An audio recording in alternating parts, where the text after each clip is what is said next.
Hello, and welcome to the We Are Power podcast. If this is your first time here, the We Are Power podcast is the podcast for you, your career, and your life. We release an episode every single Monday with listeners in over 60 countries worldwide, where you'll hear personal life stories, top-notch industry advice, and key leadership insight from amazing role models.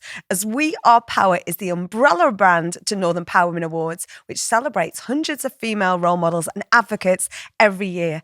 This is where you can hear stories from all of our awards alumni and stay up to date with everything MPW Awards and We Are Power.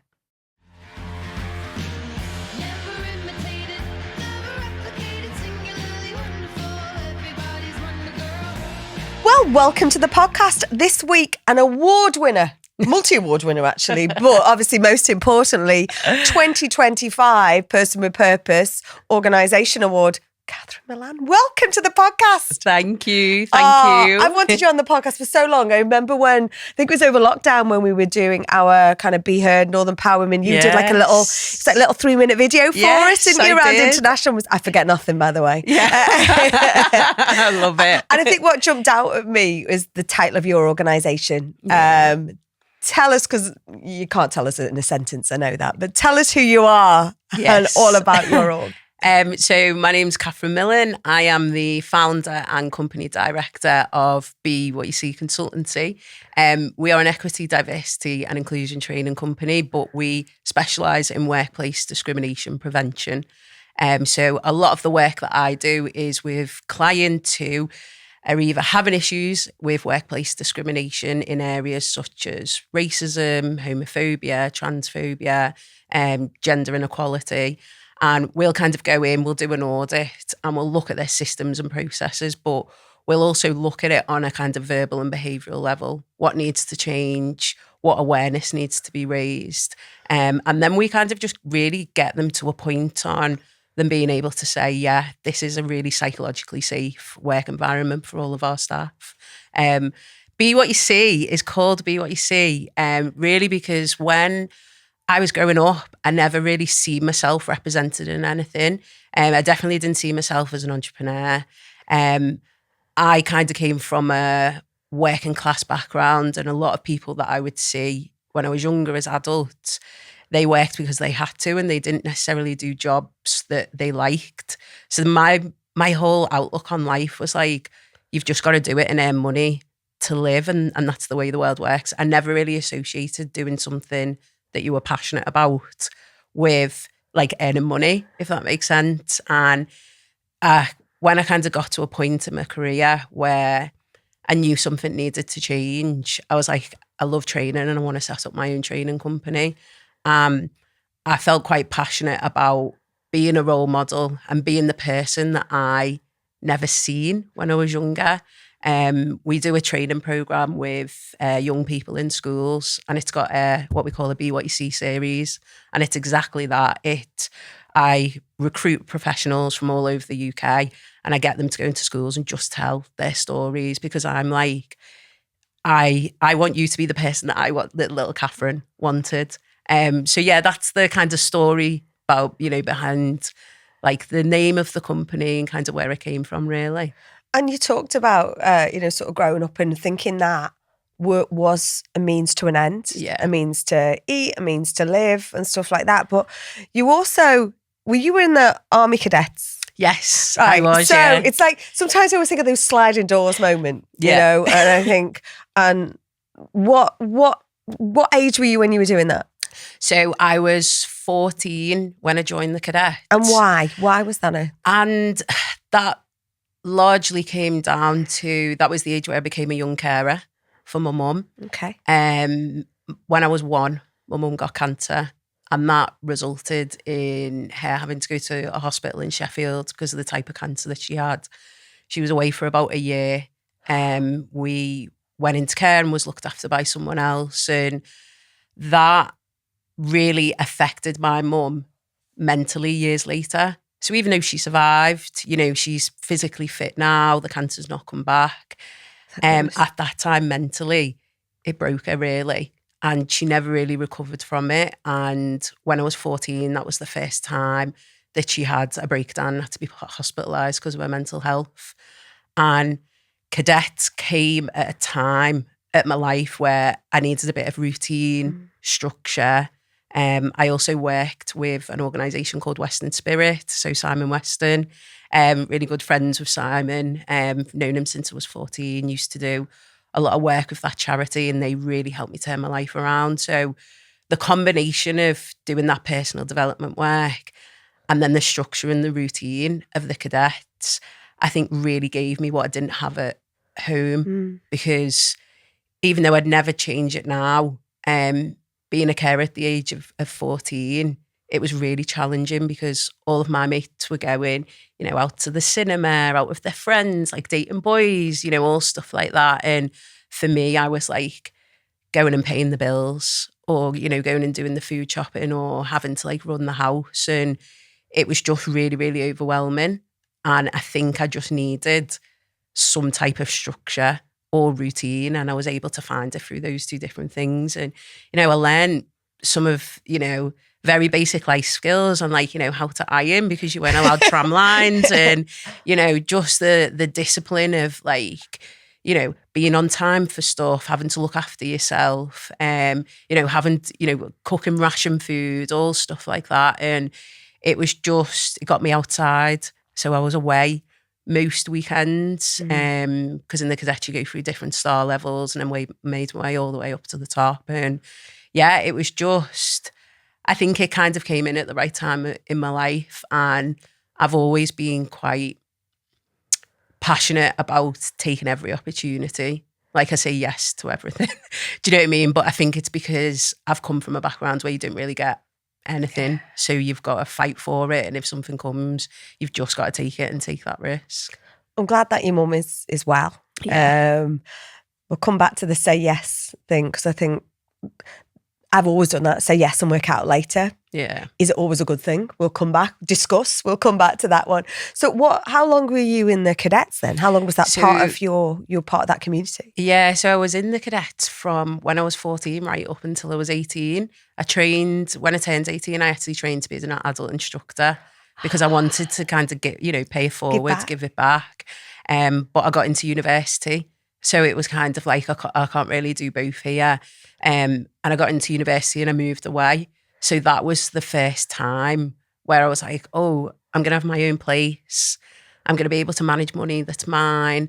And it was the first time I was like, actually, I've just got to look after me now, which was quite liberating for me. So I think all of my friends were like really scared and they're like, oh, I'm going to miss my parents. And I was like, yes, this amazing life opportunity, here it is. And I think it was at that time that I came out as well. So when I was younger, I didn't really feel comfortable to even speak to anyone about my sexual orientation. So going away to university and, finishing the cadets, it was almost it was like a brand new chapter was opening for me, but I was taking all of these amazing life skills that I'd learned. So I was in dorms and I was thriving, and everyone else was like, how do you use the washing machine? How do you do this? How do you pay this bill? And I was like, come here. Do you know what I mean? Been doing it for years now. I can teach you type of thing. Is that where your training career almost started? Because you were wanting to be like a training instructor, weren't you, in the cadets? Yeah. I wonder whether this is the start of the consultancy, right? Yeah, definitely. Or were you trading? I traded in the Navy. I'd be like, right, wasn't really good at that, but I was really good at braiding hair, right? So I braid the hairs, someone do the shirts. Not so good at tram lines. Do you know what? I was just reflecting back on it now. I was a really good leader. So I very quickly, made my way up the ranks. I worked my way up to, I think, a colour sergeant major by the time that I left. And I was always, my birthday's in September, so I always felt I was always the oldest in the group anyway, who I'd been put with. And I think because I'd been in that role of carer, it was just in my second nature. So I naturally kind of don't mind taking on that role. And I think it's one of the reasons why it's led me to the path of being an entrepreneur, because I think I've just got that mentality of I'm happy to be that person at the front and to take the lead, and it doesn't scare me in any way. What makes a good leader? I think for me, what I would say makes a good leader, especially on reflection of the past 3 years of running the company, I think it's having empathy and compassion. And I think it's having empathy and compassion for the the people who are at the side of you or behind you, because I think I've learned that as a leader, you've kind of got to understand where everybody else is at. And then your role is to kind of guide them in the right way. And I think with that as well, it probably, there's an element of, I think good leaders are the ones that are going to take the risk. And I think that's me as well. Like I will, and I think again, this probably comes back down to the cadets. Like I'll be that person on the front line. I'll take the risk. I'll do, go and see if it's safe, and then I'll call everybody else. So yeah, compassion, empathy, and taking the risk. And you talk about being an active bystander. Yes. Talk to us about that. Yeah. So when just after I finished university, I went away for a couple of years and did humanitarian aid work all around the world. Absolutely loved it. I was working on the Sustainable Development Goal for improving quality of education.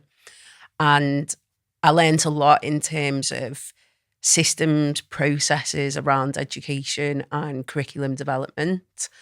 And I'd learned all of this amazing stuff over the 3 years. And I was like, I think it's time to go back to the UK. Like I loved it, but it was, it was hard. It was rough. I was in Nigeria. I got malaria 3 times. It was hit and miss at times. So I was like, okay, I'm gonna go back home. And I got sent a job at the University of Manchester to work in student recruitment and widening participation. And I ended up getting the job. I remember doing the interview.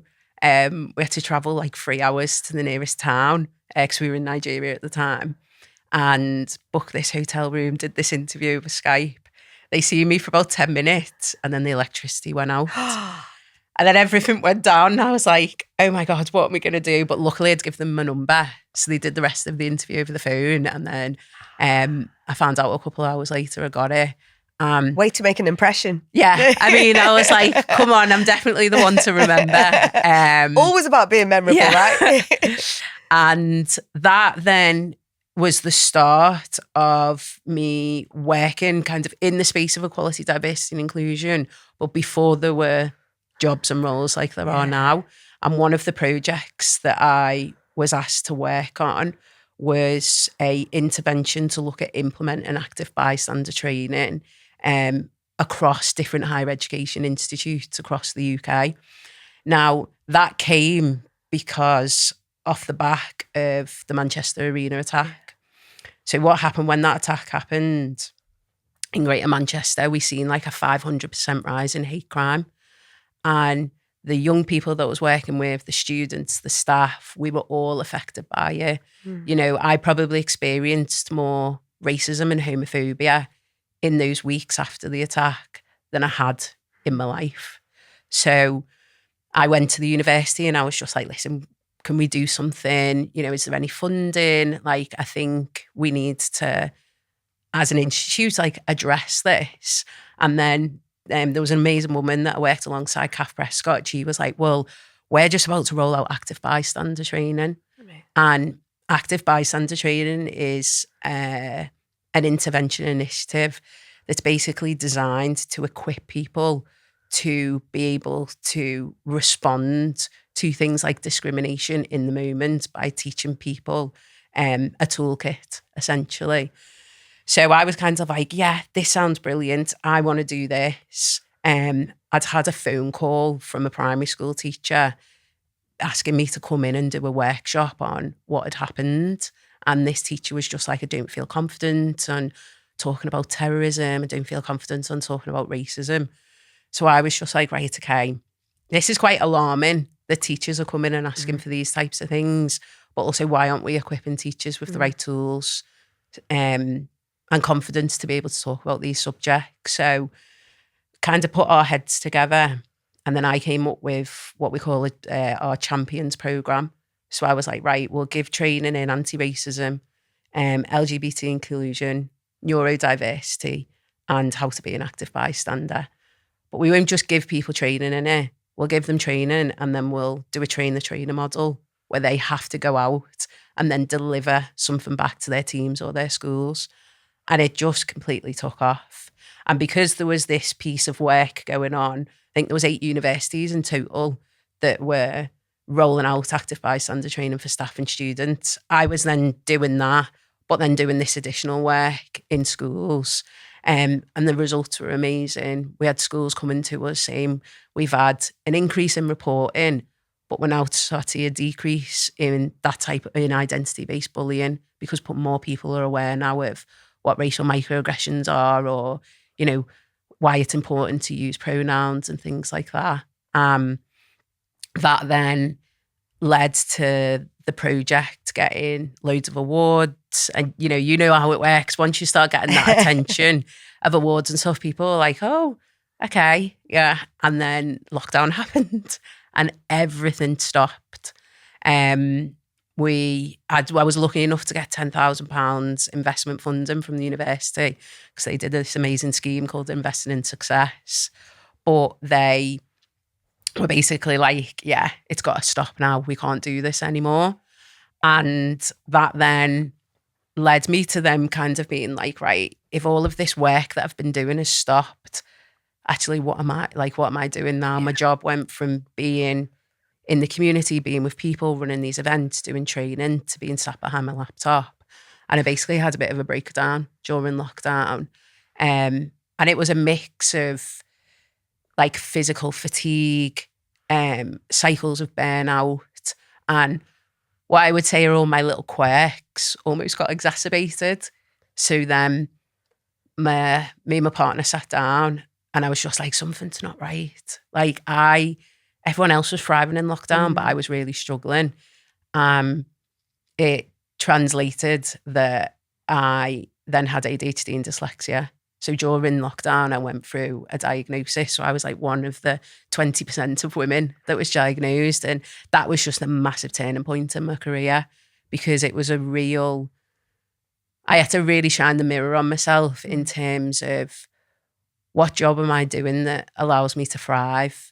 What's my home environment like? What's my lifestyle like? For those first couple of years, probably about 2 years before I started the business, I had to make changes to make sure that my mental health stayed in the right and positive way. My partner got me a life coach who just transformed my life. Like coaching is a really effective technique for people with ADHD. I really like it because you go in, it's the big picture thinking, but then it's very task orientated. Yeah. So you come out with actions that you're held accountable for. And I thrive with that kind of dynamic. And then within, I think it was about the first 2 sessions, we were like, right, let's set the company up. So we did it. And then within 4 months, I was fully booked with training. So I was like, okay, Be What You See needs to be my full-time job now. And I've not stopped since. And I think the drive and passion comes from really wanting to work in an environment that supports me and my needs, but also is doing something that I really love. I love being in front of people and taking them through something like active bystander training. And I have people come in and they're like really shy, don't want to say the wrong thing, and they come out being like, I'm going to go back, I'm going to speak to my team, I'm going to use this technique the next time it happens. Or now I know if somebody says that, I know how to challenge them in the right way because you've given me the toolkit. And it's one of the most rewarding things I've ever done in my life. And to know that I'm actively contributing to reducing something like workplace discrimination, I'm kind of just at peace with myself where I'm like, it is my purpose. So when I got the award, I was like, it was validation. It was just absolute validation of this is what you're meant to do, Catherine. And the award just came at, I think, a time that I needed that bit of a push to say, yeah. You nearly didn't come, did you? Yeah, it was a bit because my mum wasn't very well at the time. Yeah, so it was, I think it was literally like last minute. And, I know a lot of people probably say this to you, but I genuinely didn't think that I was going to win. I turned up in a leopard print suit because I was like, yeah, I'm not going to win. I'm not going to be on stage. And then I was like, and as soon as like I seen my picture come up, like I said, I had like an out of body experience. I don't. Did the leopard print go to the stage and you sat where you were? It did, and I was just like, and do you know what really moved me? As I was walking, I could see people in the audience crying, but I don't know what was said about me, because I think I was having this out of body experience. So I'm walking up being like, oh my God, this is happening. I've got people looking at me crying. And then I was just like, what's being said? Like, I just didn't. And then afterwards, and the messages that I've had, and like the support that I've had from people, like people reaching out and being like, you know, if you ever want advice and guidance as a new founder, stuff like that, it's been amazing, because it's opened so many doors, and I carry the trophy with me in most places. Where is it now? It is at home this time. So what? Because it's a work of beauty, right? Oh, I absolutely love it. It's a good conversation starter. Yeah. If I'm in a call with a new client, I have it there. Do you know what I mean? And it's just, for me, it's just something that is that reminder. So on a day where it's a little bit tough or I'm struggling, I'll look at that and be like, no, Catherine, this is your purpose, and no matter how hard this job gets, I'm going to take it all the way, because I think I owe that. It's tough being a founder, right? Yeah. You know? Yeah. But then you are ultimately resilient, aren't you? Yeah.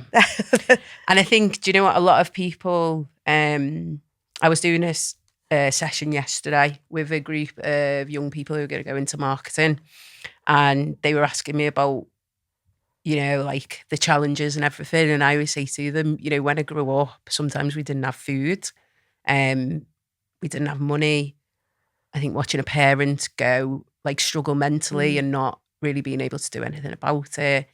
You know, I was attacked for being gay and for being a lesbian, and, you know, my skin colour. And I was like, I feel like there's moments that's happened in my life where I'm like, if I can get through them, this challenge here, you can absolutely do. And I dig deep to kind of find something. And to me, there's just some things where I'm just like, on a grand scheme of things, is that as hard as that moment? And what did you do to get through that moment? And I think that's the thing that gets me through, really. And it's interesting, because I always think, what's the advice you give your younger self? And I don't need to ask you that, because I see you're doing it.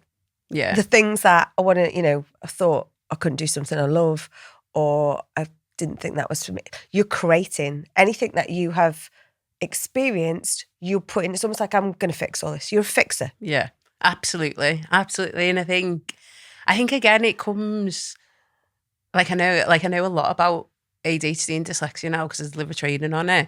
But I'm sat there and I'm like reading through, like, these are the traits, and I guess I've kind of found that my brain works in a certain way, and that's really influenced some of my behaviours, but in a real positive way. So I am risk averse, and a lot of people with ADHD are, but that's led me to being a really good entrepreneur. You know, I am a fixer, and, you know, ultimately when people say, you know, like, what's your job, or what you do, what you work towards, and I'm like, my job is stopping discrimination in the UK.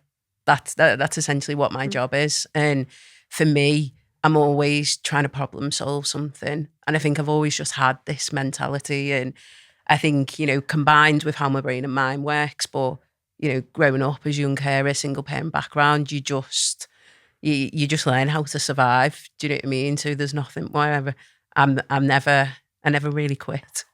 And we talked earlier, didn't we, about saying yes to opportunities. Yeah. Is there any opportunities you said yes to that you were like, what was I thinking?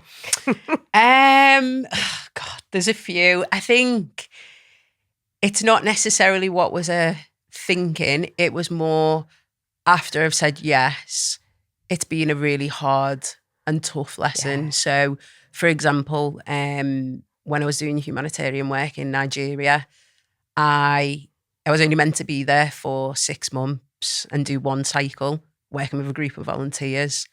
And then we had like an amazing group. You know, I'm quite competitive as well. So like our group won like an award and everything for the community work and stuff that we'd done, and we'd seen a real impact. And they approached me and said, do you want to do another cycle? And I was like, do you know what? Yeah. So I did another 6 months, but it was in that 6 months then that I got malaria 3 times.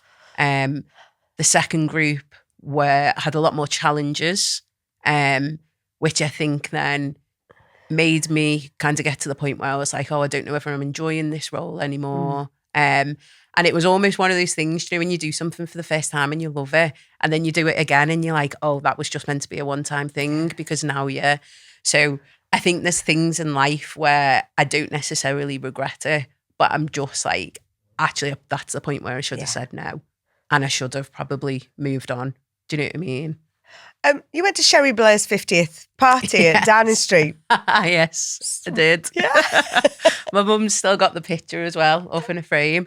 So that was with Western Spirit. So Sherry Blair, I think she was one of like their patrons, and at that time I'd done quite a lot of work with Western Spirit, and I'd gone from nearly being permanently excluded to then, you know, getting GCSEs, going on to become head girl. So I was kind of a bit of their like poster girl as such, really. And yeah, just a couple of youth workers, and they asked for a young person to be invited. So I got to go down for the day. I remember seeing the garden of 11 Downing Street, and then them explaining how it all works. And they were like, we don't actually live in number 10. It's number 11. Seeing like, you know, spoiler alert. Yeah.